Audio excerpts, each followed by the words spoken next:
సినీ దర్శకుడు రామ్ గోపాల్ వర్మకు ఆంధ్రప్రదేశ్ హైకోర్టులో ఊరట లభించింది.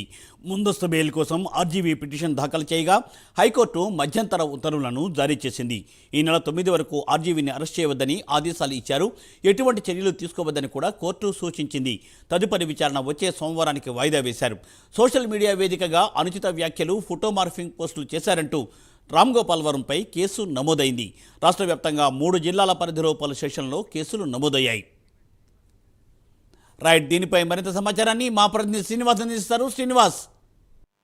మూర్తి, ప్రముఖ సినీ దర్శకుడు రామ్ గోపాల్ వర్మ మీద కూడా రాష్ట్రంలోని ప్రకాశం జిల్లాతో పాటు మరో 2 జిల్లాలో కూడా అతని మీద కేసులు నమోదయ్యాయి. ఈ నేపథ్యంలో కూడా అతన్ని వర్మ కోసం కూడా అతను పోలీసులు అరెస్ట్ చేసేందుకు కూడా వర్మ కోసం గాలింపు చర్యలు చేపట్టారు. ఇప్పటికే అతను పోలీసుల కళ్ళు కప్పి కూడా ఇంకా అతను అజ్ఞాతంలో ఉన్నాడు. అయితే తాజాగా చూస్తే అతను తన అరెస్టుకు ఏదైతే సోషల్ మీడియా వేదిక కూడా గతంలో అతను కొందరికి ముఖ్యమంత్రితో పాటు ఇతర వ్యక్తులను కూడా వాళ్ళ ఫోటోలు మార్ఫింగ్ చేసే విధంగా కూడా అసభ్యకరంగా కూడా సోషల్ మీడియాలో పోస్టులు చేస్తారని చెప్పేసి కూడా కేసులు నమోదయ్యాయి. ఈ నేపథ్యంలో కూడా అతను ఏదైతే ప్రధానంగా ఈ సోషల్ మీడియా కేసుల నుంచి తప్పించుకుని కూడా అతను అజ్ఞాతం ఉన్నాడు. అయితే తాజాగా అతని తరపున లాయర్లు కూడా హైకోర్టులో బెయిల్ పిటిషన్ కోసం దాఖలు చేశారు.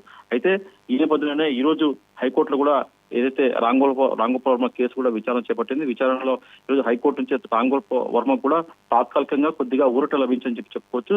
ఈ నెల 9 వరకు పోలీసుల నుంచి ఎలాంటి చర్యలు చేసుకోవద్దని, అతన్ని అరెస్ట్ చేయకూడదని చెప్పేసి కూడా హైకోర్టు ఈ రోజు ఉత్తర్వులు జారీ చేసింది. అయితే తదుపరి కేసు ఏదైతే ఉందో అతని మీద రామ్ గోపాల్ వర్మ మీద కేసు నమోదైందో తదుపరి సోమవారం వరకు వాయిదా వేసింది. మొత్తం చూసుకున్న మటుకు ఈ ప్రస్తుతానికి మటుకు తాత్కాలికంగా ఏదైతే కేసులు ఉన్నాయో ఆ కేసులపై నుంచి కూడా హైకోర్టు తీర్పు మేరకు అతనికి ఊరట లభించని చెప్పుకోవచ్చు.